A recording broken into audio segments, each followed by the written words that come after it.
मी ते चर्चा करायला तयार आहे. याच्याबद्दल जे काही वादविवाद त्यांना करायचं असेल ते आम्ही करायला तयार आहे कधी पण. मुख्यमंत्र्यांकडून वारंवार महिला आरक्षणासंदर्भात काँग्रेसची भूमिका बरोबर नाही असं सांगितलं जातं. त्या उद्देशूनच ते चॅलेंज करत आहे. मी आता सांगितलं ना काँग्रेसची भूमिका काय. स्थानिक स्वराज्य संस्थांमध्ये काँग्रेसने आरक्षण दिलं.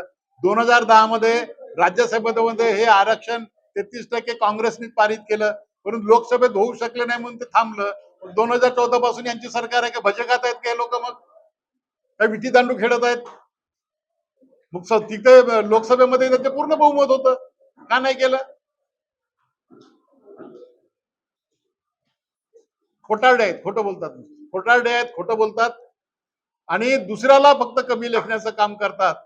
परंतु कमतरता यांच्यामध्येच आहे, यांनाच करायचं. आणि आपलं मी सांगितलेलं आहे यांचं काय इतिहास काय, महिला विरोधी इतिहास राहिलेला आहे यांचा पूर्ण जन्मापासून.